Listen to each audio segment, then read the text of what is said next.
pirkstiņus mutē ielikuši. Ļoti priecājos, ka mēs esam tagad sagaidījuši Vinetas Skujiņas izvērsto un ļoti nozīmīgo pētījumu par latviešu valodas diskrimināciju un sabiedrības divvalodību Latvijā.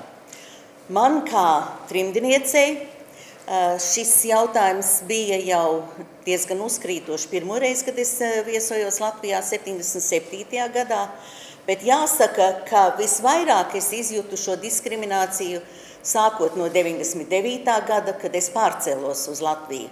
Jo, protams, ir viena lieta ciemoties un būt ar saviem draugiem un iet uz veikaliem. Jāsaka, ka 70. gados vairāk atbildēja latviski veikalos nekā 90. Bet pavisam cita lieta, kad cilvēks ir remigrants, kā mums tagad tīk saukt, lai gan es jau biju dzimusi Austrālijā, un ir jāsaskarās ar visām ikdienas problēmām. Tātad tas tiešām bija tas brīdis, kad es sapratu, ka bez krievu valodas Latvijā ir diezgan grūti dzīvot. Otrs moments, kas man likās tieši man tāda personiska atklāsme, bija, kad es strādāju Luksemburgā, strādāju Eiropas komisijā, un lai es varētu skatīties Latvijas televīziju, jo toreiz mums nebija visi šīs fantastiskie sakari 2007. gadā, iegādājos satelīta televīziju, un, ja mēs atceramies, to laiku vēl bija filmas bija dublētas, ne jau latviešu valodā, krievu valodā, reklāmas ļoti daudz krievu valodā, un man televīzija strādāja, klausījos, skatījos, un es runāju ar vienu savu draudzeni latvieti Eiropas komisijā, un viņi man saka, bet Valda, tu pēkšņi sāc lietot visādas tādas krievu izteicienus. Un es teicu, jo man ir Latvijas televīzija. Tātad es sapratu tajā brīdī, ja uz mani, kas krievu valodu ļoti maz saprot, atstāja tik lielu iespaidu tas, ka ap mani runā krieviski vai televīzijā ir krieviski.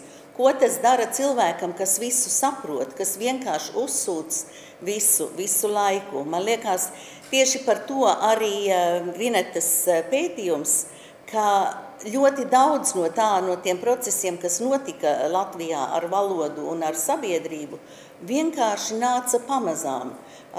Ieviesa, tur tās jaunās, uzspieda citu valodu, un cilvēki vienkārši tā kā samierinājās, un tas bija visu laiku apkārt. Tātad man ir ļoti liels prieks, ka mēs varam šodien iedziļināties mazliet, uzzināt vairāk par Vinetas pētījumu.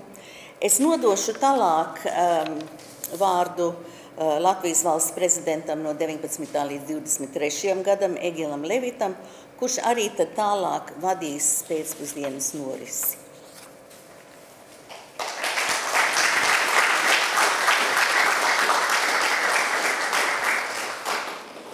Labdien! Labdien, Skujiņas kundze! Labdien, visi klātesošie! Šodien tiek atklāta grāmata ar ļoti zīmīgu nosaukumu Latviešu valodas diskriminācija un sabiedrības divvalodība Latvijā. Ieskatoties šajā grāmatā, mēs redzam, ka tas ir ļoti nopietns pētījums, kurš iziet no zināmas normatīvas bāzes, augsta zinātniska kvalitāte. Apsveicu jūs, Skujiņas kundze, par to.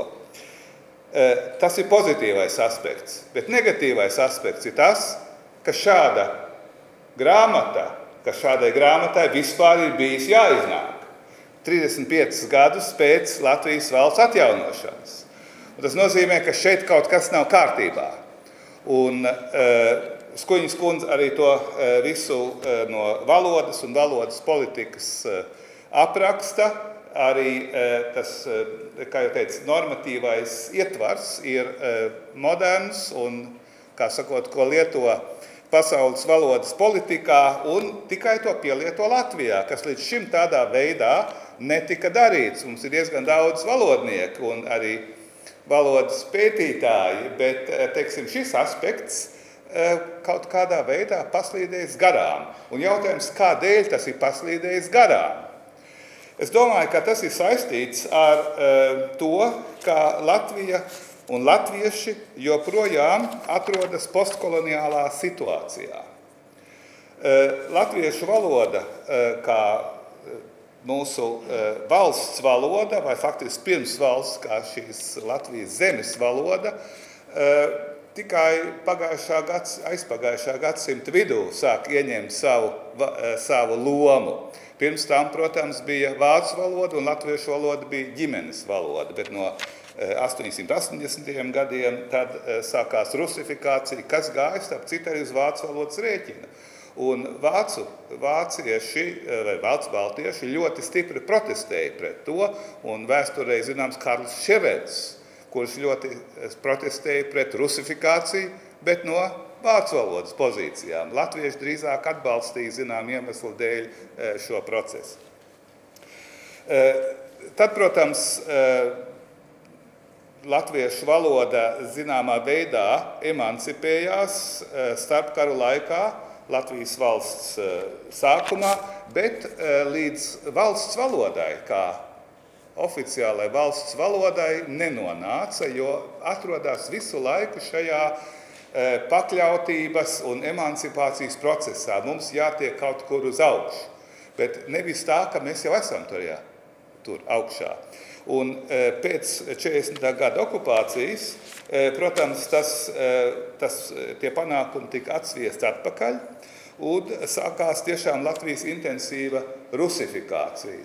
Man jāsaka, manu diplomdarbu politiskajā zinātnē Hamburgas universitātē es rakstīju tieši par Padomju Savienības nacionālo politiku un rusifikācijas politiku, bet visas Padomju Savienības ietvaros, bet, protams, daudz uzmanības veltīja arī tieši rusifikācijā Latvijā, tā kā ļoti interesanti skatīties tagad šo darbu.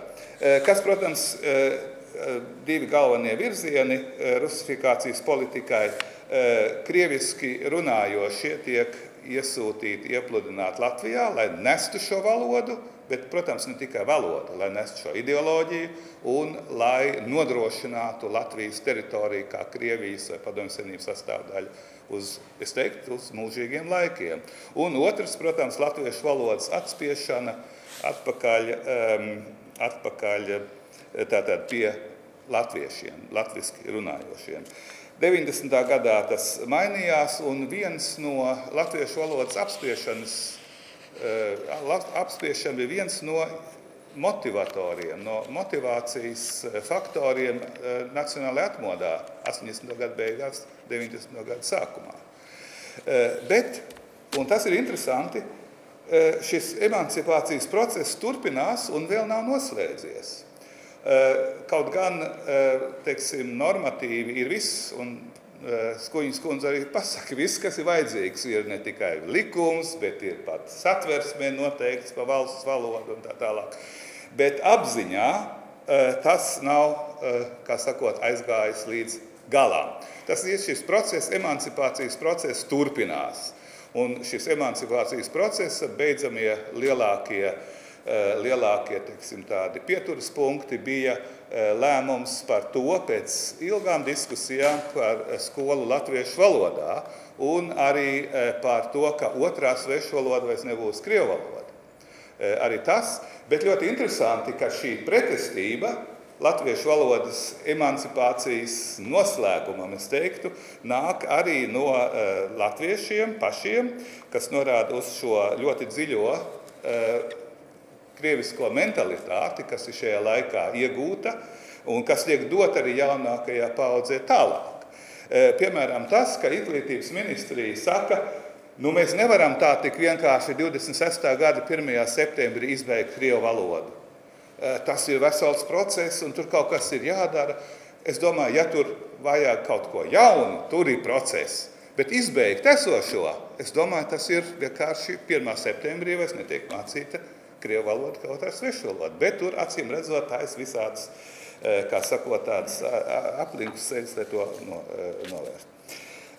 Noslēgumā es gribētu teikt, ka šis pētījums ļoti labi uzrāda visus šos mehānismus no valodas viedokļa, no valodas politikas viedokļa, bet šī grāmata ir ļoti svarīga arī vispār no Latvijas valstiskuma viedokļa, jo pie valstiskuma pieder arī sava valoda, vismaz Latvijā tas tā ir, ne visās valstīs, bet Latvijā, un šeit Latvijas valstiskums vēl nav īstenots 100%.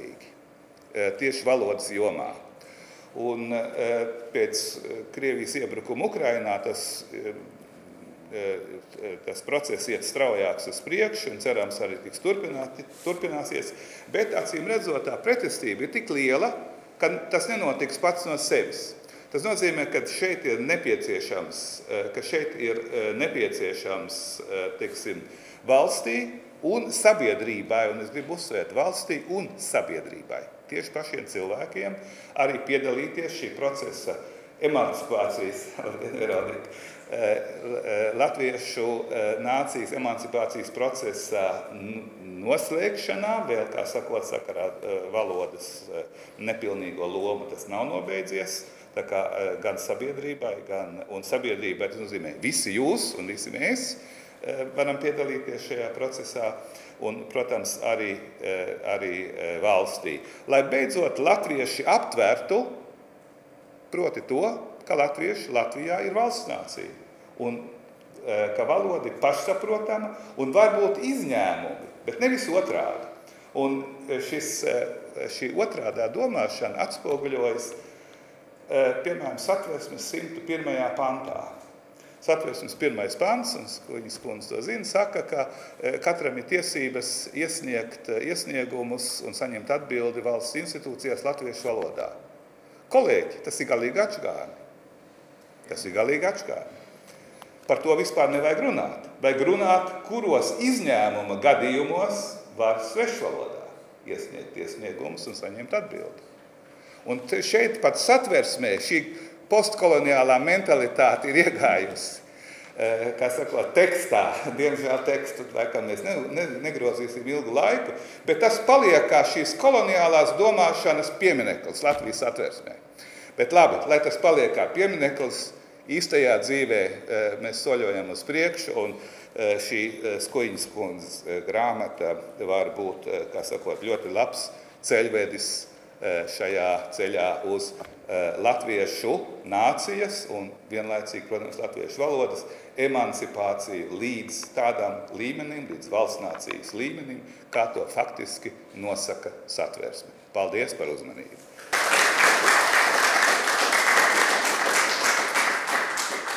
Un tā kā man ir jāvada šis pasākums, tad es tagad dodu vārdu autorei Skuiņas kundzei.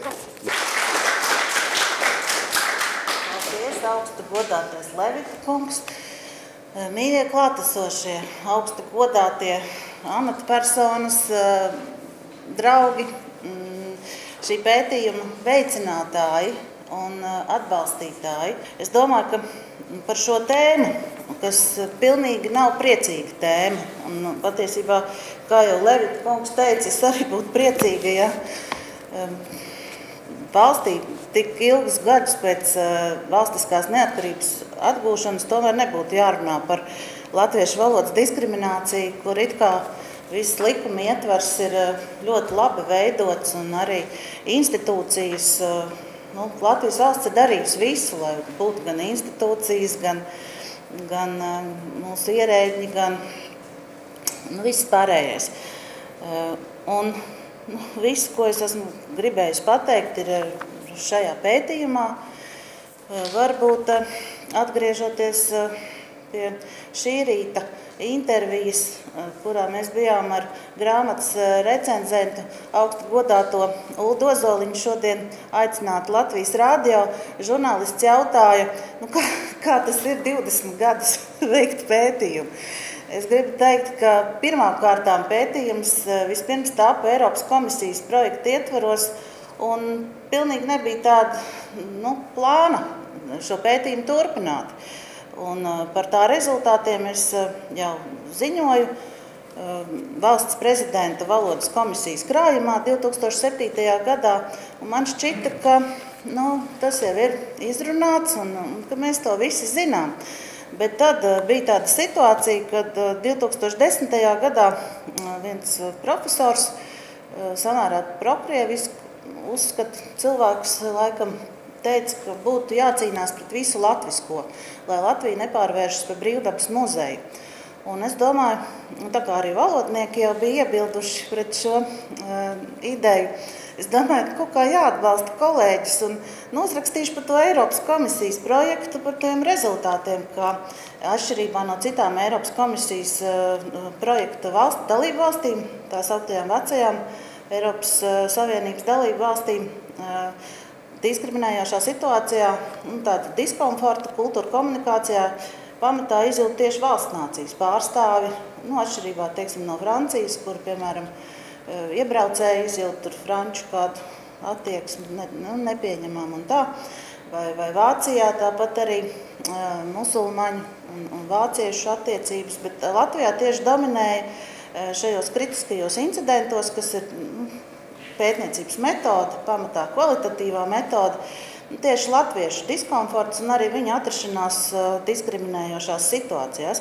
Tātad šim profesoram, kurš ieteica cīnīties pret visu latvisko, es nevis norādīju, ka ir ļoti slikti tā izteikties, bet arvienāk sakot, publicēju rakstu par šo Eiropas komisijas projekta rezultātu, ka tieši Eiropas Savienības dalību valstis bija pārsteigtas un lika man šo pētījumu pārtaisīt, jo teica, ka tā nevar būt, kā valstnācija valstī, kurā ir viena dominējošā valoda, latviešu valoda, ka viņi ir diskriminēti lietojot valsts valodu, ka dati ir nepareizi ir izprast metodi un tā tālāk. Tad es arī pārliecināju kolēģus, ka viss ir pareizi, un arī Eiropas komisijai tolaik mēs nodevām šos pētījumu rezultātus, un par to es arī rakstā portālā Diena publicēju. Tad nākamajā rītā jau bija gan telefons zvans, gan arī e-pasts no Latvijas Republikas ārlietu ministrijas. Man par lielu pārsteigumu. Būtībā ārlietu ministrija ir vainīga pie tā. Labā nozīmē, ka šis pētījums tika turpināts, jo ārlietu ministrija teica, ka Latvija regulāri starptautiski dažādās tiesu instancēs tiek apvainota tieši par to, ka citautieši tiek ierobežoti un ka nav vienkārši akūti trūks datu par to, kā tad pati pamatnācija, valstnācija jūtas savā valstī.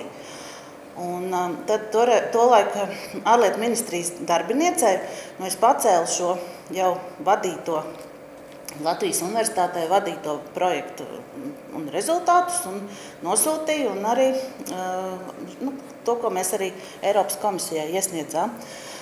Un es sapratu, ka pētījums ir jāturpina. Tātad bija jau pagājuši šie 4 gadi un šo 20 gadu posmā, tātad es ievēroju šo intervālu, 4 posmi, katrs posms 3 gadu garumā un ar 4 gadu intervālu. Otrais posms notika, bet tad tā sanāca, ka pēc ārkārtas vēlēšanām man bija darbs Latvijas Republikas Saeimā, kur starp citu ļoti noderēja šī pētījuma rezultāti, jo nebija jau citu pētījumu. Uz kaut ko vajadzēja atsaukties.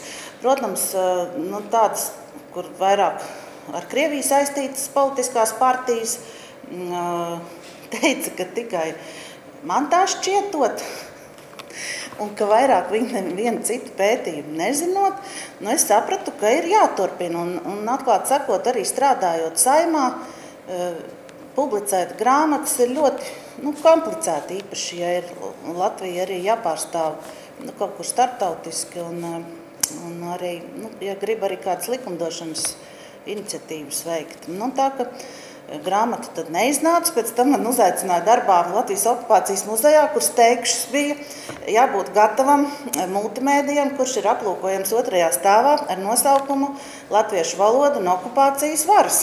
Un tas bija darbs numur 1. Un tā tad veicām nākamo 3. posmu pētījumu, un tagad pirms nepilna gada beidzās 4. posms. Tā arī visi šie 20 gadi, kas būtībā jau dod laikam arī tādu lielāku pārskatu par situāciju, ka tas nav nejauši tikai beidzamajos 3 gados, bet ka tas ir bijis kopš Latvijas iestāšanās Eiropas Savienībā. Un paldies visiem, kas gaidīja šo pētījumu. Un, atklāt sakot, tas ir liels prieks, ka tas šobrīd ir beidzies. Tiesa, Šeit ir arī viens teikums, ka es turpināšu izpēti līdz brīdim, kad kritiskajos incidentos valodas jautājums vairs neturpinās dominēt. Mēs zinām, ka latvieši ir uz valodu centrēta, jeb lingvocentrēta nācija. Droši vien jau vēl ilgi latviešu valodas jautājumi citā aspektā varbūt turpinās dominēt. Paskatīsimies, bet šobrīd es tiešām esmu pateicīga visiem, kuri gan palīdzēja iegūt ļoti daudzveidīgu ankešu materiālu ar kritiskajiem incidentiem, kur cilvēki tiešām šeit jau no 163. lapas puses ir pielikums, kur ir cilvēki rakstījuši. Es arī mēģināju sagrupēt, kur ir tieši lingvistiskā diskriminācija, kur ir valodas izvēle un kur ir pielāgošanās.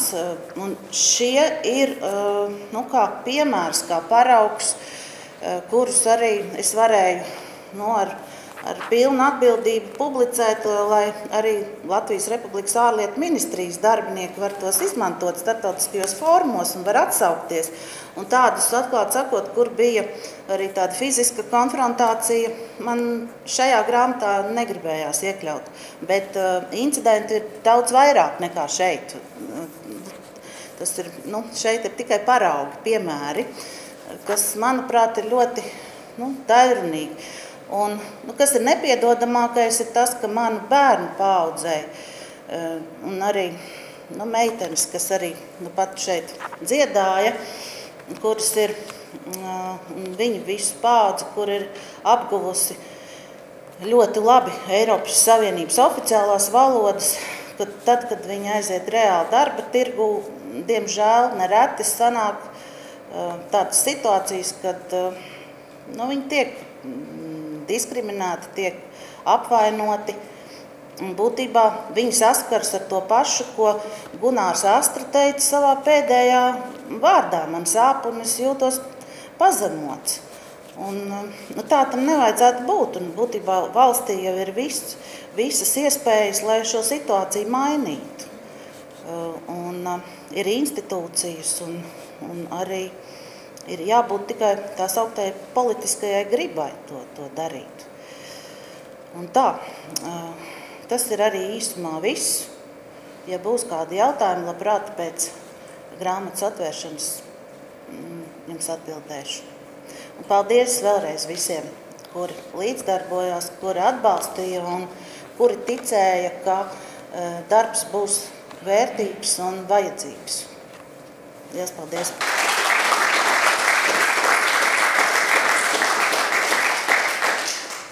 Paldies, Skujiņas kundze, par šīs grāmatas tapšanas priekšvēstures izklāstu. Tagad turpinās Gundega Mihele, Bērziņas Baltiņas piemiņas fonda latviešu valodas pētniecībai projekta vadītāja. Lūdzu, Mihels kundze. Visi augsti godātie un cienījamie muzeja apmeklētāji un prezidenta kungs un visi. Es īsi pavisam jums pastāstīšu par to projektu, kas ir valodnieces Valerijas Bērziņas Baltiņas piemiņas fonda projekts, kas šo izdevumu ir finansējis. Mēs muzejā jau to projektu sākām 2017. gadā. Kopš tā laika mēs, protams, atceramies un pateicamies fonda dibinātājam, kas ir Valerijas Bērziņas Baltiņas dēls, Andris Baltiņš, un kas tad arī ir devis to finanses pamatu projekta darbam.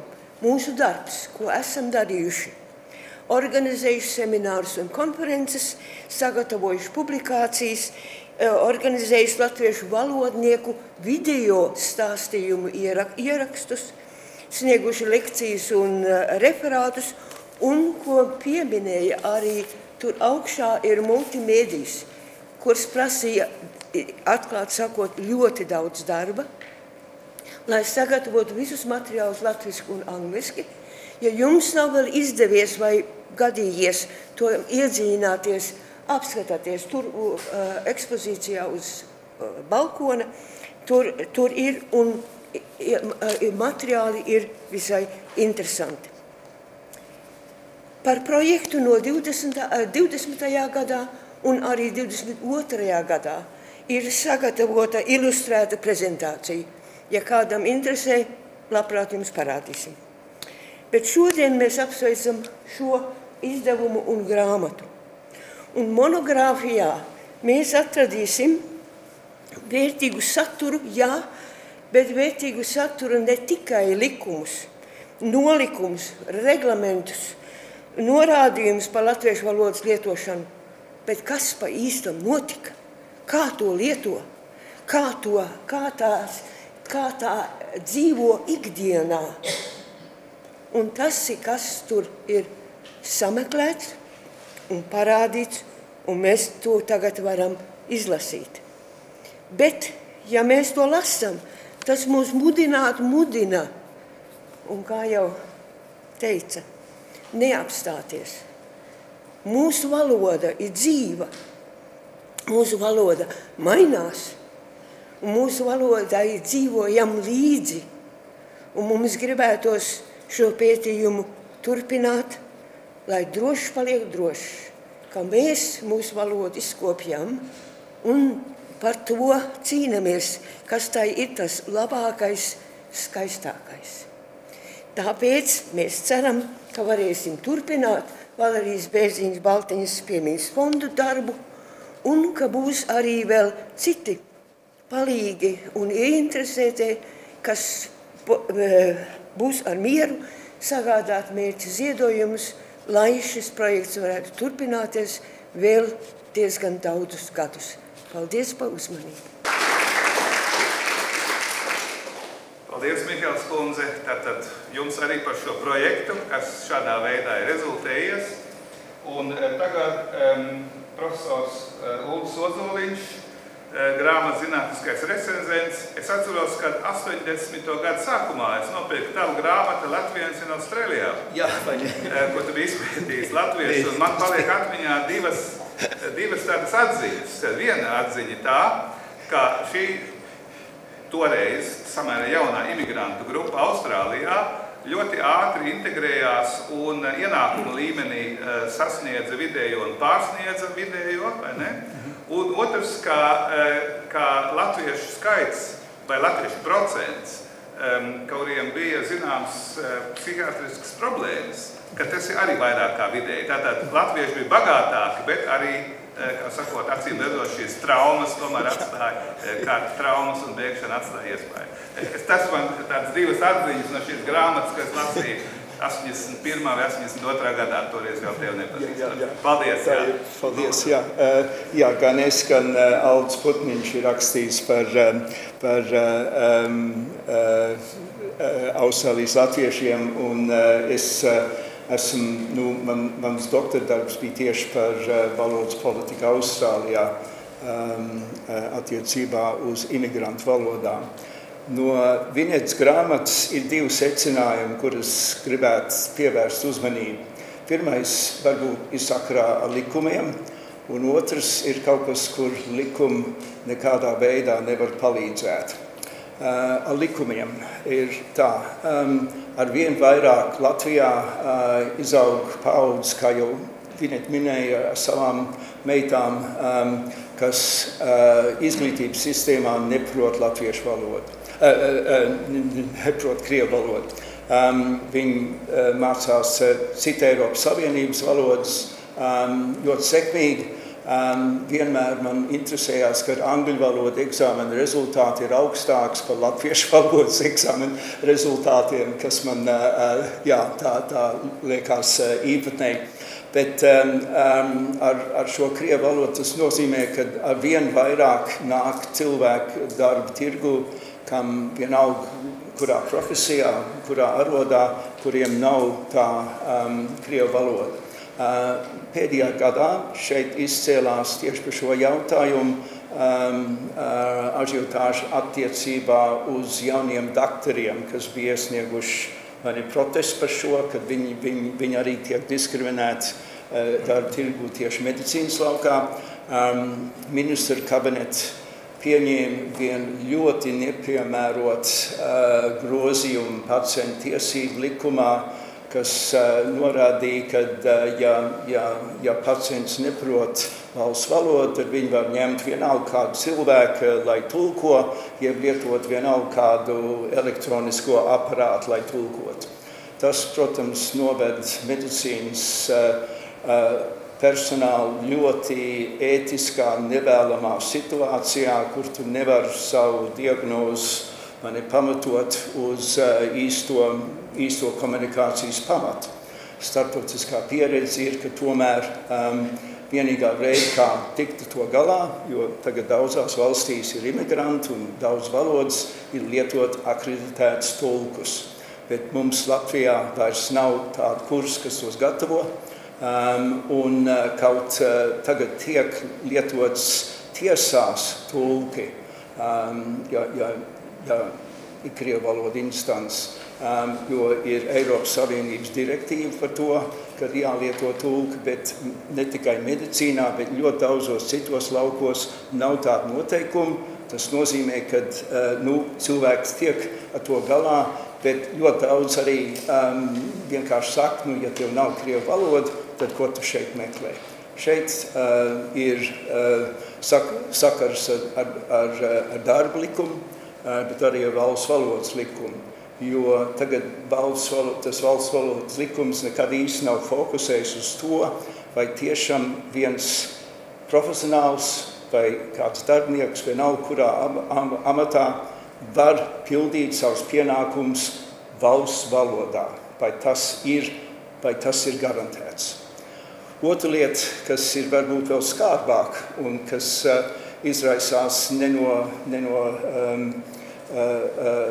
kaut kādiem likumiem, bet ir šī uzvedība, lingvistiskā uzvedība, kad latviešiem, kas pārbauda krievu valodu, ļoti viegli viņi pārslēdzās uz to krievu valodu, ja jūt, ka kāds ir cits viņam pretīm, kas nav dzimis ar to latviešu valodu. Un šis ir tāds veids, ka tagad vēl 30 cik tur gadu pēc neatkarības iegūšanas vēl cilvēki visās valodas, visās vadošās situācijās, sākot ar ministru kabinetu, viss citi universitāti pasniedzējs, slimnīcas direktori un tā tālāk, ir cilvēki, kas vēl pārbauda krievu valodu. Tas nav mainījies. Viņiem šī jautājumi par jauniem profesionāliem, jauniem darbiniekiem nav aktuāls, jo viņi var pārsviesties. Un šeit ir tāds interesants moments.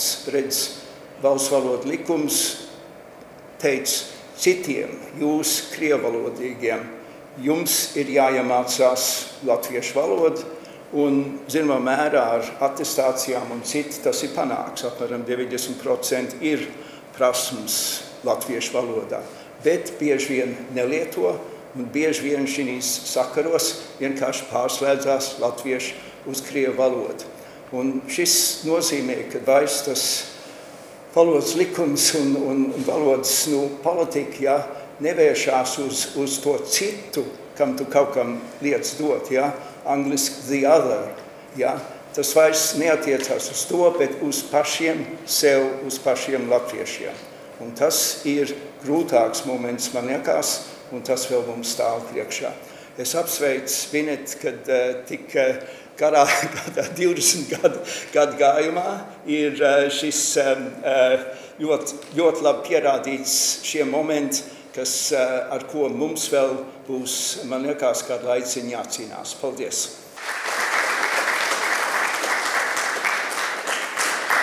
Paldies, Ozoliņa kungs, par šo ievadu, un jūs bijāt arī grāmatas zinātniskais recenzents. Pētniecība notika 20 gadu garumā, kas liekas daudz, bet es zinu vienu romānu, kurš tiek lasīts 50 gadus, un tev arī pazīstamais Rozītis, kas 50 gados sarakstīja vienu romānu. Labi, tagad lūdzu Ieva Zuicena, grāmatas otrā zinātniskā recenzente. Labdien! Man ir liels prieks šodien sveikt Vinetu ar tik nozīmīgu darbu pabeigšanu. Tas tiešām šī grāmata ir unikāla, gan tā problēmas dziļuma dēļ, gan tā darba apjoma dēļ, gan arī tādēļ, ka tas pirmo reizi parāda mūsu sabiedrībai, kā tad jūtas latvieši savā valstī, lietojot latviešu valodu 35 gadus pēc neatkarības atjaunošanas. Es atceros ļoti labi to, kā atmodas sākumā, kad bija šī mītiņš lielajā estrādē, un pa visu to skatītāju laukumu bija uzraksts rusifikācijai nē. Un Tautas frontes valdība, kad tika pie varas, tad arī tiešām viņu prioritāte, kā tagad mēdz teikt, bija cīņa ar rusifikāciju. Un tika nodibināts tad, kad bija iespējams, 92. gada pavasarī tika nodibināts valsts valodas centrs. Un īsā laikā, līdz 93. gadam, kamēr pastāvēja vēl Ivara Godmaņa valdība, šis valsts valodas centrs tiešām izdarīja diezgan daudz valodas jomā, jo bija šis politiskais atbalsts. Protams, nenācās viegli, panāca to, ka valsts finansētajās augstskolās no 93. mācību gada studijas notiek tikai latviešu valodā. Bija paredzēts, ka no nākamā mācību gada pārietu uz latviešu valodu vidusskolas, bet notika Saeimas vēlēšanas un jaunajai valdībai vairs šī valoda vairs nebija prioritāte. Un no tiem laikiem arī tā sākās uz papīra, mums valodas jomā, valodas politikas jomā viss ir bijis kārtībā. Ir pieņemti likumi, bet nav šīs praktiskās darbības. Ja? Nav pietiekami stiprināta latviešu valoda latviešiem. Ir bijis tā, ka visa uzmanība vērsta ir uz tiem citautiešiem, un latviešu valodas mācīšanas skolā vairs nav tāda nozīme, kā tas bija. Diemžēl jāsaka padomu laikos, kad es mācījos. Tad gan skolotājiem, gan arī ministrijā cilvēkiem bija šī latviešu valoda ļoti nozīmīga un pirmajā vietā. Uzreiz pēc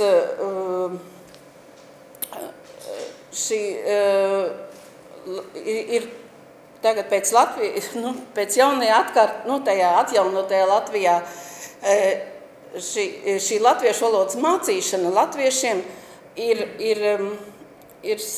aplam sagrozīta. Ir viņi tika mācīti kā svešvaloda, pielāgojoties tā kā citautiešiem prasības. Ja? Un arī ar to metodi, ka tā kā nevis tā sistēmiski un pēc kārtas, bet tā kā māca svešvalodu. Lūk, šī metodika jau. Un tad arī tas, ka tas it kā nav nozīmīgi un tikai kā saziņas līdzeklis. Latvijā valoda nekad nav un nebūs tikai saziņas līdzeklis. Un tā ir mūsu domāšana, tā ir mūsu identitāte, tā ir mūsu kultūra. Lūk, un šie kompleksi, tātad mēs visu laiku ir domāts tikai vairāk par tiem citautiešiem, kā viņi, nevis pacelt viņus uz augšu, viņu prasmi. Valodas, bet nē, latviešiem jāpielāgojas. Latviešu valodas eksāmens ir vienāds ar citautiešiem, tātad tās visas prasības pazeminātas tiek. lūk, tas ir nepiedodami, un tāpēc arī tas rezultāts varbūt ir tāds, ka mēs 35 gadus pēc atjaunošanas neatkarības vēl joprojām nevaram brīvi justies un justies kā valsts nācija. Un vēl varbūt es nezinu, tā domājot par to, ka uzreiz tad, kad notika šī neatkarības atjaunošana, šī varas maiņa, uzreiz tās krievvalodas vietā tika nolikta angļu valoda kā prioritāte. Tagad ir jāmācās angļu valoda, visiem jāmācās angļu valoda, un latviešu valoda atkal tā kā otršķirīga. Un man liekas, ka tas arī ir bijis tādas politiskās gribas trūkums, it kā bailes no patriotisma, bailes no nacionālisma. Tādas, jā, jo es atceros, ka bija šie politiskie mēģinājumi ieviest latviešu valodu, skolās pāriet jau 12. gadā vai 11. gadā, ja nemaldos. Un šie politiķi tika izsmieti. Ja? Un tā kā problēmas mums vēl ir, bet paldies Vinetai par šo nozīmīgo darbu. Tie ir tiešām lietišķi pierādījumi, konkrēti pierādījumi tam, ka te mūsu situācija ar latviešu valodu vēl nav normāla. Bet es tiešām ceru, ka šī grāmata arī palīdzēs mums visiem un dos drosmi un arī būs ceļvedis šai cīņā, lai latviešu valoda ieņemtu to vietu, kurai tai jābūt ir mūsu valstī. Paldies!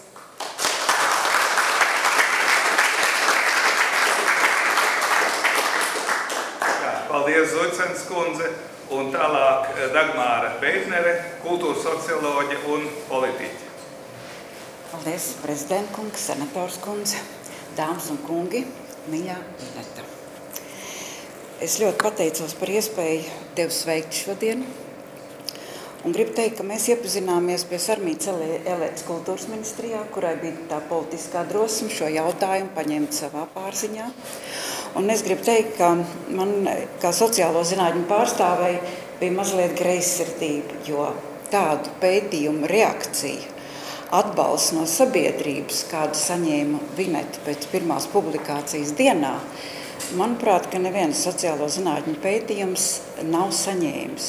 Jo sabiedrība pilnīgi uzelpoja. Neviens nekad nebija iedevis gandarījumu sajūtu, ka ir viens pētījums, jo pētniecībā mums dod grantus, lai latviešus integrētu krievu kultūrā vairāk, vai ar tādu vēlējumu zemtekstu, vai ne, jo integrācija var notikt tikai tad, ja pats integrējamais to vēlās, tur valstī nav jāiejaucās. Un visi šie integrācijas jautājumi faktiski parādīja, kādā situācijā ir pati pamatnācija.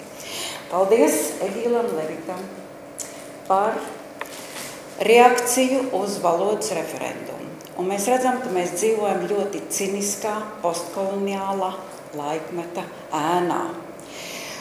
Laikmets ir cinisks, lai arī gribas laikmets, bet ļoti cinisks. Un mūsu uzdevums faktiski ir smelties no šīs grāmatas drosmi, bet faktiski ļoti regulāri atcerēties, ka mums bija valodas referendums. Mums vajadzēja pierādīt, ka valsts valoda, mēs esam valsts nācija. Tas ir arī nedzirdēts fakts. Līdzīgi Ukrainā bija arī valodas referendums, un Ukraiņi bija ļoti lojāli. Mēs redzam, kas notika ar viņu valsti un kas notiek šobrīd Ukrainā. Tobrīd, un latviešiem tas ir raksturīgi, pēdējā brīdī saņemties un reaģēt tomēr. Es domāju, ka šī grāmata ir ārkārtīgi svarīga. Kā viņu ievadīt visiem latviešiem caur vēnu sistēmu. Jo jautājums jau nav par atkrieviskošanu. Tas ir aplam, jo, manuprāt, mums ir ļoti daudz jauktas laulības. Mums ir nepieciešams šo grāmatas pētījumu esenci ievadīt caur vēnu sistēmu, caur mūsu DNS. Paldies Baibai, kas arī man, tā teikt, pieskārās smadzenēm, cik svarīgi ir valoda. Un te ir jautājums par pašu nāciju. Jo es arī sastingstu kaunā, kad es dzirdu, ka latvieši publiskā sfērā pāriet uz krievu valodu.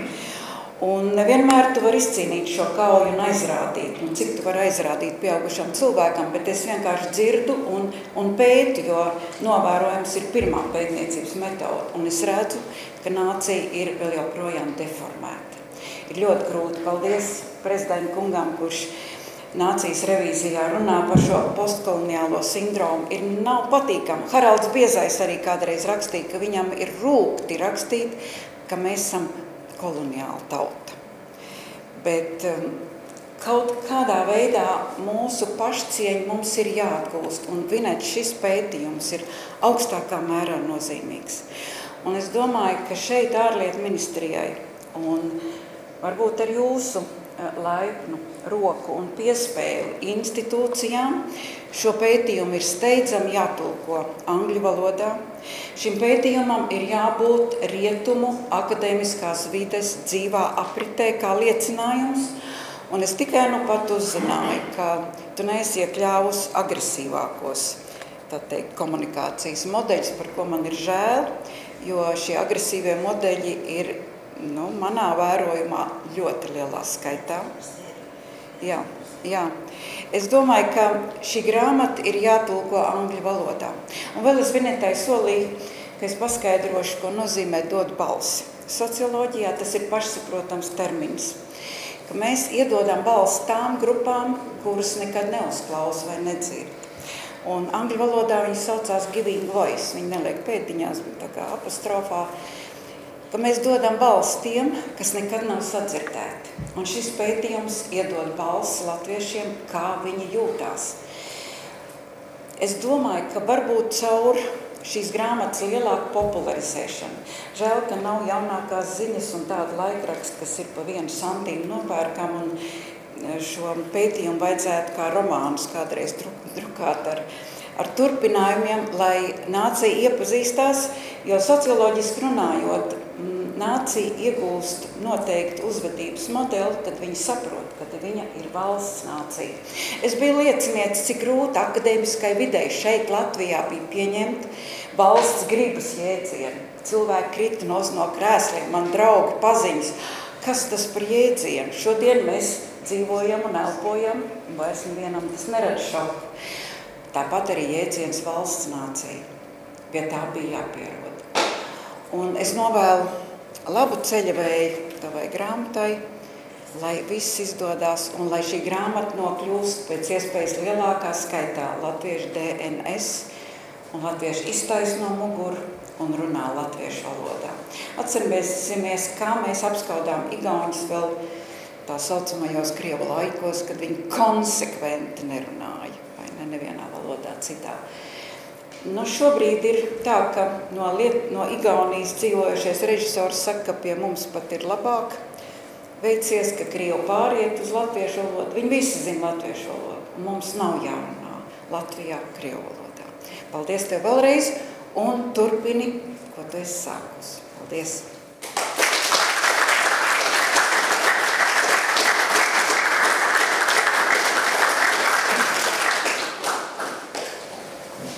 Beitnes kundze, es domāju, ka šis ierosinājums pārtulkot angļu valodā, jo es nezinu, vai grāmatā tas ir aprakstīts, bet it sevišķi 90. gados bija ļoti liels spiediens no starptautisko organizāciju puses.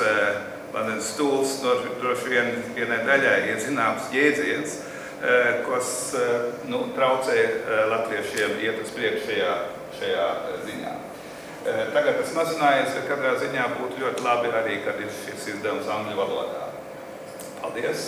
Tagad, kā beidzamais, mums būs Krišjāns Putniņš, kolēģis, kur mēs zinām, varbūt viena daļa pazīst no Alas, vai ne? Jā, apsveic Vineta par pētījumu, par grāmatas izdošanu. Es atzīšos, kad Vineta man zvanīja pirms pāris nedēļām. Es biju pat tā izmirs, ka mums bija šī intervija 11. gadā. Laiks ir paskrējis un arī tālāk. Es nebiju neko dzirdējis par šo grāmatu līdz mirklim, kamēr viņa jau nebija gatava atvēršanai. Un es pārlasīju, man nav vēl bijis iespēja izlasīt to grāmatu, bet man vienot atsūtīja nelielu izgriezumu no manas intervijas 11. gadā, kad man bija 22 vai 23 gadi. Un jāatzīstās, es esmu tīri faktiski apmierināts ar savām atbildēm, arī vēl aizvien. Man uzskats nav īpaši mainījies par to, ka šo problēmu būtu jārisina, teiksim, strauji un bez īpaši žēlastības. Un es tur izmantoju to vārdu arī varbūt brutāli, kur es varbūt mūsdienās vairs gluži tā neizteiktos, bet tā doma, kas slēpjās tajā vārdā brutāli, nav domāts ar agresīvu vai ko tādu, bet tāpat kā bērnus audzinot. Mazus bērnus citreiz ir tas nepatīkamais darbs, ļaut viņiem vienkārši izraudāties un nedabūt to, ko vēlās. Un tas ir kā vecākam grūti, ir brīžiem sajūta, ka tas ir brutāli, ka tu dari pāri, bet toties 18 gadu vecumā, es pieļauju domu, tas bērns ir jums kā vecākiem ļoti pateicīgi par to, ka ir bijusi tomēr tāda neatlaidīga pieeja. Tad es nebiju īsti sagatavojis runu vai ko īpaši sakāmu šodien, bet es varētu ļoti īsi atspoguļoties varbūt par savu to pieredzi un domām. Un man tā viena lieta, ko es iemācījos 2009. Gadā pārvācoties uz Latviju, 21 gadu vecumā, ir, ka ļoti viegli pielīp tie krievu valodas izteicieni, valodas barbarismi. Un tādā vecumā jāatzīstās bieži vien pat neapjēdzot, ka tie ir krievu izteicieni, kurus es lietoju, līdz kamēr man tas nebija izskaidrots, nepārzinot krievu valodu. Un ar laiku apjēdzu, ka tas nav pareizi un to ir jāmaina. Un man pašam ir brīžiem pielipuši un vēl aizvien, protams, pasprūk vēl kāds krievisks izteiciens, kuri mums sarunu valodā Latvijā, diemžēl, ir tik ļoti iegājušies. Bet es nolēmu pie sevis, nodzīvojot Latvijā dažus gadus, ka to ir jābeidz un sāk apzināt atkal piedomāt pie valodu, kur es izmantoju.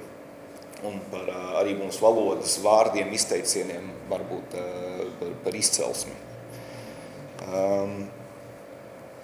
Daudz reizes piedzīvojis to, ka ir grūti tikt galā vai nērtas situācijas, un tas bija, kad es atbraucu uz Latviju. Tajos laikos vēl bija pieņemts, ka principā jebkurš prot krieviski runāt. Mūsdienās ļoti patīkam redzēt, ka tā tendence mainās jaunajā paaudzē, un tas nav pārsteidzoši, ka 17, 18, 19, 20 gadīgi cilvēki nesaprot krievisku, nerunā krievisku, un līdz ar to tajā vidē ir mazāk arī uzstāja uz to valodu.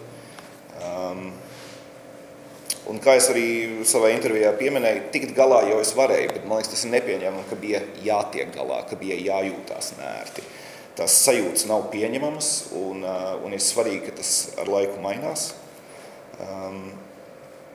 Un man ir personīgi ļoti žēl, ka mums bija jānonākt līdz tai situācijai, kurā mēs esam ar Krievijas iebrukumu Ukrainā, lai tauta plašākā mērogā sākt īstenībā šo apjēgt.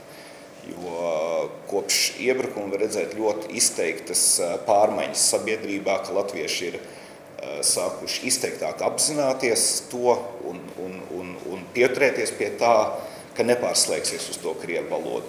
Neies apmierināt to okupantu, to krievu, kurš uzstāja, tēlo, ka nesaprot latviski, kuri, ja nesaprot tiešām 40, 50 gadu vecumā, uzaugot Latvijā latviski, tas nav reāli.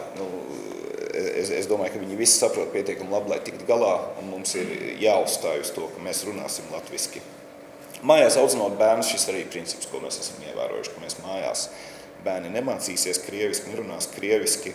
Un nesen bija ļoti patīkama pieredze, kad 2 no bērniem bija Anglijā uz regbija nometni, un viņiem augot tādā digitālā vidē, tādā 11, 12 gadu vecumā, kā tas ir, visiem ļoti patīk tā ietekme no Amerikas vai Lielbritānijas, ko redz filmās un populārijos zīmolos un visur citur.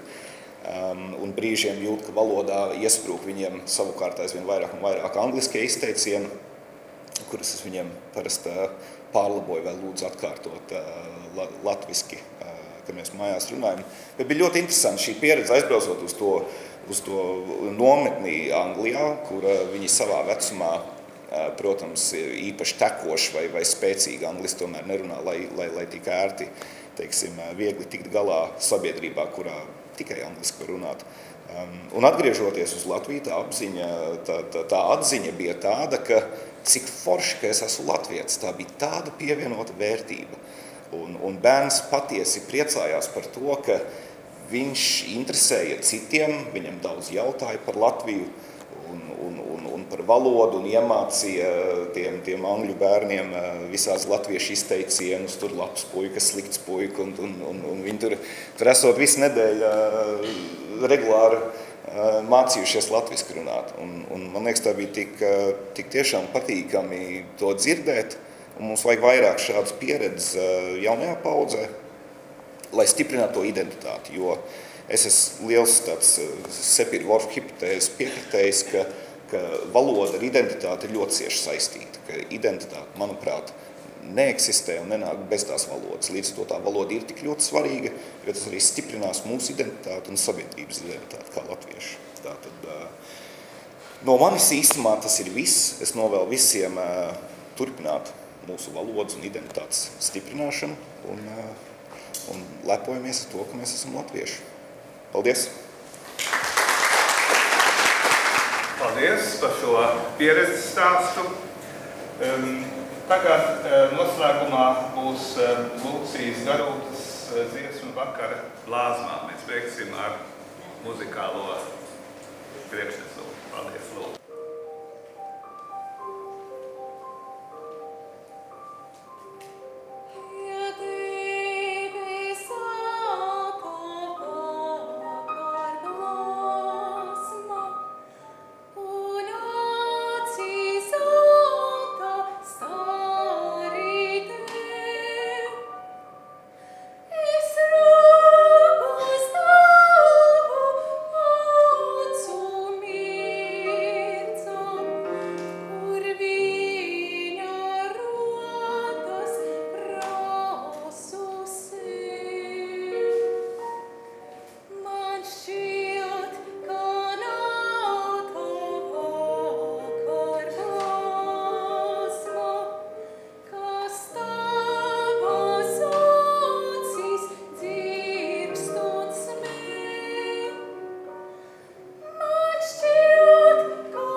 Beidzamo dziesmu, kas ir svētlaime. Tas ir meitas apsveikums mātei par šo darbu.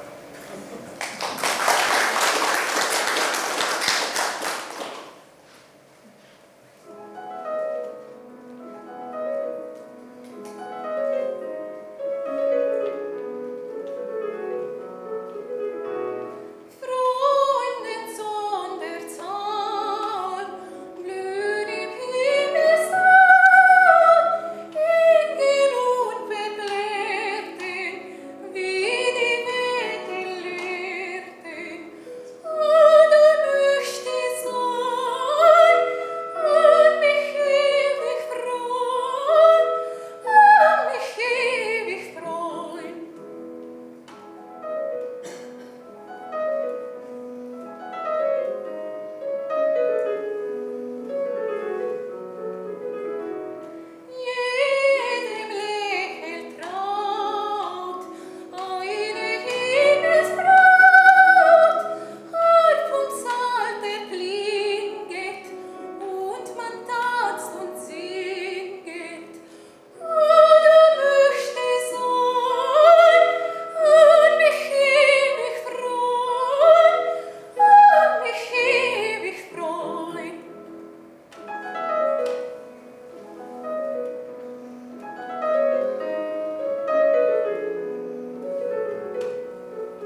prezidentkungs, valsts amatpersonas, akadēmiskā saime un cienījamā autori.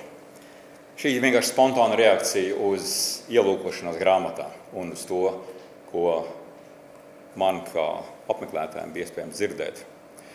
Manuprāt, autori ir veikusi, jāsaka, intelektuāla varoņdarbu. Jo varonis ir tas, kurš pirmais iet un iziet cauri sienai, veids neiespējamas lietas. Mēs latvieši kaut kā ļoti lēnām iešūpojamies, un tikai tad, kad mēs esam nonākuši līdz kliņķim, tikai tad mēs saņemamies, tikai tad, kad ūdens smeļās mutē, tikai tad mēs kaut ko darām un izdarām. Vai mēs nevarētu kādreiz to izdarīt ātrāk, bez ūdens smelšanās mutē, bez lietas novēršanas līdz kliņķim? 35 gadi ir pagājuši, bet mums ir valodnīciska problēma. Patiesībā sakot, piedodiet, tā ir nepārvarētās okupācijas sekas. Pavisam vienkārši. Tā teikt, down to earth, latviski sakot, problēma ir šāda. Ja mums šī problēma joprojām ir, tad, manuprāt, autori ir devusi arī diagnozi, kaut arī tas varbūt nav nosaukts vārdā tieši, bet varbūt, ka ir, piedodiet, nepiedodiet. Tas ir mūsu politiskais gļēvums. Mūsu nespēja saņemties un lietas vienreiz izdarīt līdz galam, kuras mums jau sen vajadzēja izdarīt. Man tiešām vajadzēja gaidīt uz Ukrainas karu, lai mēs nogāstu Kaunas stabu Pārdaugavā. Vai tiešām? Kas vēl mums būs jāsagaida, lai vēl kaut kādas lietas izdarītu savās mājās, lai savās mājās savu dzīvi sakārtot? Kas vēl jāsagaida? Vēl tiešām kāds karš? Manuprāt, tas ir bišķiņ tā kā par daudz šādā veidā likt citām tautām ciest, lai mēs savās mājās kaut ko sakārtot. Absurds. Bet jebkurā gadījumā tas, ko autori izdarījusi, kā jau saka, intelektuālais varoņdarbs, pat tiešām, jo neviens līdz šim to nebija izdarījis. Lieliski, ka tas ir izdarīts ar tādu augstu akadēmisko kvalitāti, ko neviens nevar apšaubīt. Respektīvi, izdarīts ir tā, kā mēdz sacīt, ka traktors pārbaudas pāri un vairs zāle tur neaug, nekādi Krievijas orku argumenti šeit nederēs, jo vienkārši viss ir parādījis skaidri, tieši akadēmiski precīzi. Par to autorē tiešām ļoti liels paldies. Dažas lietas, ko noteikti mēs varētu par valodu sacīt.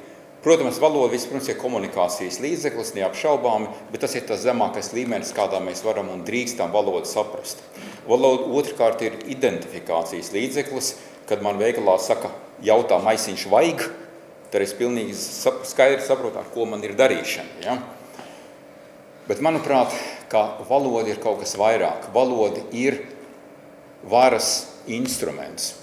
Jo tad, kad mēs Krievam atbildam latviski, un ar savu stāju 2., 3. teikumu parādām, ka nebūs citā valodā šeit saruna, vienīgi un tikai latviski, viņš piepeši pāriet uz latviešu valodu. Un piepeši izrādās, ka viņš spēj kaut ko saprast un arī kaut ko pateikt. Tad tas tikai vēl un vēl parāda, ka arī sadzīvē, tieši tur, kur jautājumi visbiežāk arī atrisinās, ja mēs uzspiežam pozitīvā veidā uz savu identitāti un parādot to, un pierādot arī apkārtējai sabiedrībai, kurš šeit ir valsts nācija, kurš šeit ir saimnieks, tad lietas arī notiekās. Tas ir tas, kas mums konsekventi ir jādara, un es pilnīgi piekrītu profesoru Ozoliņu, ka mums ir jācīnās. Bet tikai un vienīgi jācīnās, nevis gļēvi, jāpieņem, ka situācija ir tāda, kāda viņa ir. Ne, situācija būs tāda, kāda mēs to paveiksim, izdarīsim un uzspiedīsim. Tikai un tā. Paldies autorei. Šis ir nozīmīgs instruments un ierocis. Un paldies autori.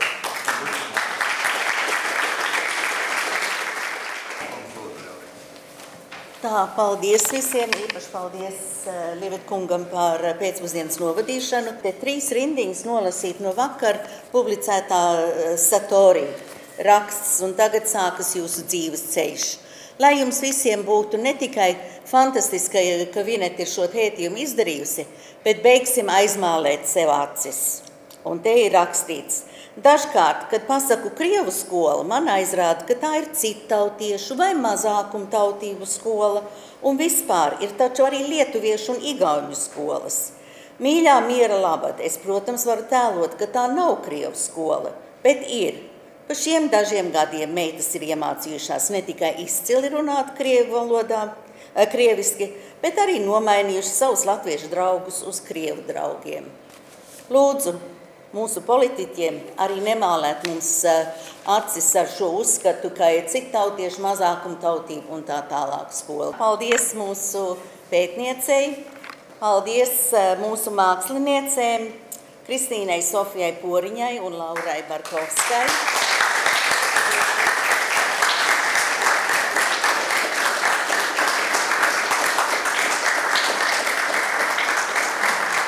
Paldies Levita kungam, paldies Miheles kundzei, Ozoliņa kungam, Zuicenes kundzei, Betneres Legālas kundzei un Krišņānam Putniņam. Paldies. Turpinot mācītāju Gunta Kalnes teikto, es jau pašā nobeigumā gribu teikt, ka tas tiešām Dieva brīnums, ka vispār šis pētījums iznāca, jo bieži vien nolēdās rokas, teiksim, pagājuši, kad redzot vispār to etnodemogrāfisko situāciju, ka ļoti daudz cilvēku aizbrauc no Latvijas valsts, es domāju, ko es tur vispār nobeigumā uzrakstīšu, bet tad beigās jau tomēr sanāca 9 lapas puses. Un es domāju, ka, kā jau arī teica Guntis Kalme, ļoti svarīgi ir gan tā politiskā drosme, gan arī mazliet tomēr skatīties dažus soļus uz priekšu, jo tomēr to es arī nobeigumā, to jūs lasīsiet, pamanīsiet, es rakstu, ka būtībā jau bija zināms, ka izaugs šī jaunā paudze, kur nepratīs krievu valodu un varēja jau saulēcīgi sagatavoties, gan arī tos Eiropas Savienības valodu skolotājus tomēr saulēcīgi meklēt, un tagad tas notiek, kā kāds eksperts teica, ja nemaldos, tad valodniece Dzintra Hirša teica, ka mēs tagad tā kā histēriķi uzdarbojamies, it kā tas viss nebija zināms, ka varēja jau gadiem gatavoties, un ir ļoti neparasti, kāpēc tiešām ir tā situācija. Nācijai, acīm redzot, nācija vēl pieaug, ka tad, kad jau ūdens smeļas mutē, tad kaut ko sāk meklēt, un ka tas tādā panikā būtībā, tā kā tagad notiek. Un gribētos, jā, lai būtu tā tomēr mazliet ar skatu nākotnē, lai mēs rīkotos. Un tātad, kā jau valdes priekšsēdētāji, Okupācijas muzeja biedrības valdes priekšsēdētāji jau minēja, mums ir vairāk cilvēku, kuriem teikt paldies tieši pētījumu sakarā. Vispirms es gribu teikt lielu paldies manai mīļajai kolēģei un kādreizējai Latvijas Okupācijas muzeja direktorei Gundagai Mihelei, kura vada Valērijas Bērziņas Baltiņas projektu un ir patiesībā.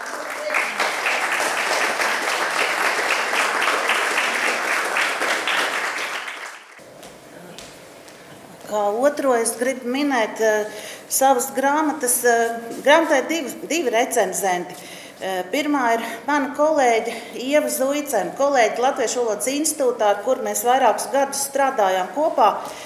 Un Ieva arī, kā es kādreiz ar humoru izteicos, ka Ieva bija ECO augstā komisāra Maksa Vanders Tūla ļaunāko sapņu varone. Jo Ieva tiešām,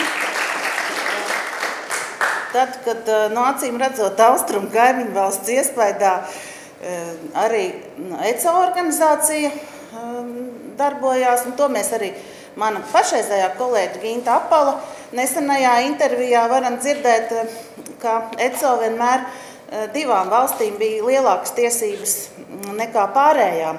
Un, protams, ka Krievija tajos laikos, kad Latvija vēl nebija iestājusies Eiropas padomē, tad Latvijas ierēģi arī Eiropas padomē 95. gadā. Eiropas padomē, jā. Krievija uzņēma 95. gadā, neskatoties uz to, ka viņi bija Čečenu karā un tā. Katrā ziņā Ieva bija cilvēks, kurš teica man tādus vārdus pagājuši gadu. Ja tu to neuzrakstīsi, neviens to neuzrakstīs. Un paldies!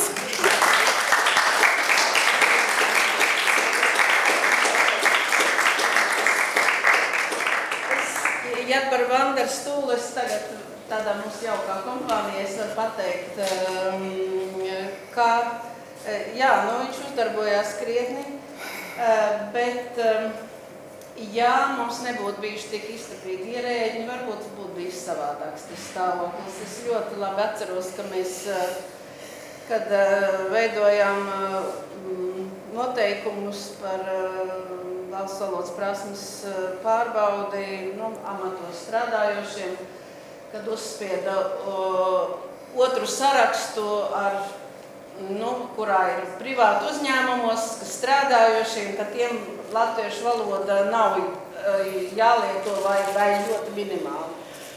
Un tad mēs nepiekritām tam sarakstam un 10. vakarā tomēr tad mums pielauza, jo citādi vispār tad nebūtu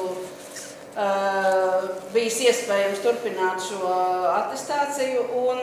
Un tad es atceros kādu uzvarošu gandarījumu piektdienas vakarā, 9:30 vakarā no Tieslietu ministrijas, viņš bija ārlietu ministrijā, ierēdnis aizsūtīja pa faksu ziņojumu Vanderstūlam. To es atcerēšos līdz kapamalē. Paldies! Jā, paldies Ievai. Un tad liels paldies grāmatas otrajam recenzentam, profesoram Uldim Ozoliņam, ar kuru mēs iepazināmies Budapeštā tālajā 1997. gadā Lingvistisko cilvēktiesību kongresā. Un ar Uldis arī vienmēr ir spējis iedvesmot un arī ļoti daudz vērtīgu padomu ieteicis pētījumu sakarā. Par visu tev. Paldies. Tātad liels paldies kultūras socioloģei, manai cīņu biedrei Dagmārai Beitnerei Lagālai. Ar Dagmāru mums katru reizi bija kāds sirms mats pēc kultūras ministrijas integrācijas programmas izstrādes sēdēm. Mēs tiešām pie pleca turējāmies, bet beigās jau bija tā, ka gan lingvistiskā diskriminācija pirmo reizi parādījās politikas dokumentā, ka pret to vajadzētu cīnīties, tieši latviski runājošo diskrimināciju, un arī vēsturiskā atmiņa un citu tavas jomas.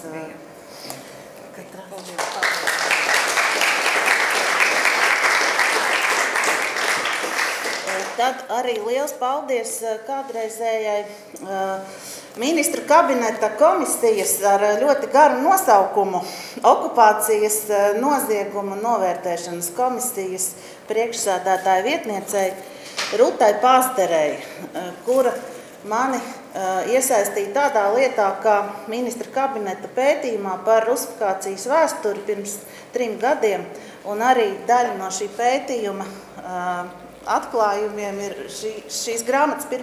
nodaļā. Diemžēl mēs vairāk detalizētāk es nevarēju grāmatā, bet paldies, Ruta, ka tu vienmēr esi arī ticējusi, ka man kaut kas arī pētniecībā atrodas tāds, ko citi varbūt nav pamanījuši. Jā. Tāpēc paldies.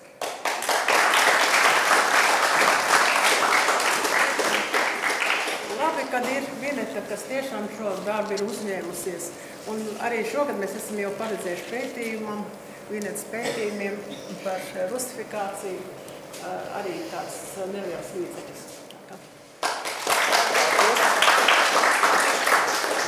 Tad vēl ir pavisam nedaudz cilvēki, kuriem es gribu teikt paldies. Viens no tiem ir tāds, kurš jau otro krājumu ir vizuāli pateicis patiesībā ar šo attēlu, tā ka vairāk, patiesībā var arī nelasīt grāmatu, var izlasīt virsrakstu, apskatīties šo piktogrammu, ko tas nozīmē. Un jā, liels paldies tik ļoti pacietīgajam māksliniekam, grafiķim Egīlam Pārupam, kurš nekad man nav pārmetis par to, ka par vēlu nāk kādas nodaļas, un kurš bija arī spējīgs līdz 1:30 naktī pa telefonu, kā Egīls teica, nodarboties ar teksta mikroķirurģiju, jo tā maketa programma mums tā kā nebija, un tad mēs citā programmā, ar vienmēr sakot, labojām.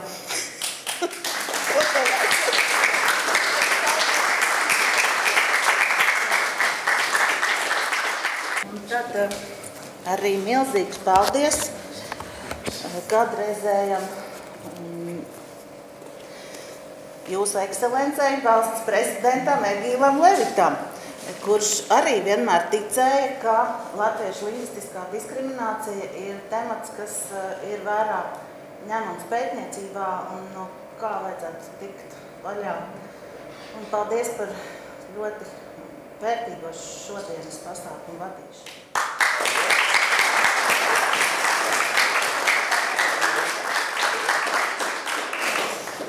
Un tad, protams, arī valdes priekšsēdētājai, kas ar vienmēr sapratusi ir šis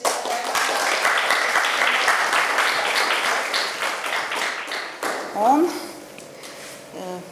gribu teikt paldies cilvēkam, ar kuru mēs pirms 8 gadiem Latvijas okupācijas muzejā izveidojām valodniecības pētniecības darba grupu.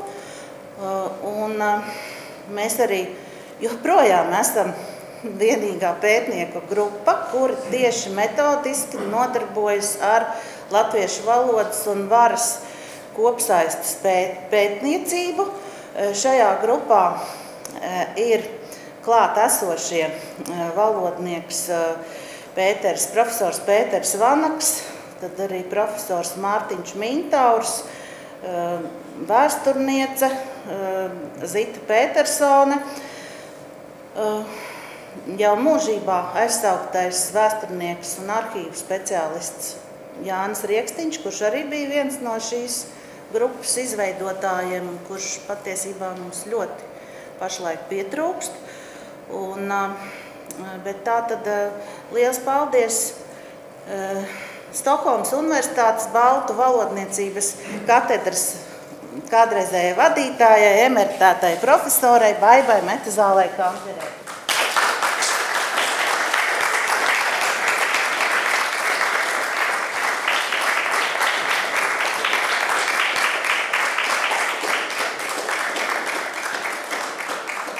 Grāmatu es arī gribu kā pateicību uzdāvināt Maņai Sintai, kura vienmēr ir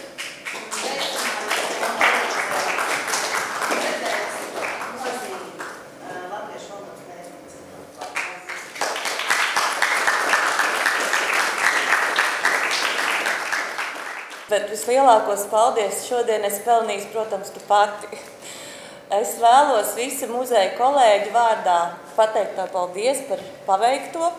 Mēs bijām liecinieki tam, cik tu ilgi un pacietīgi un spītīgi strādāji pie šī darba, bet to, cik daudz ir ieguldīts, droši vien tu zini tikai pati. Sveicam tevi!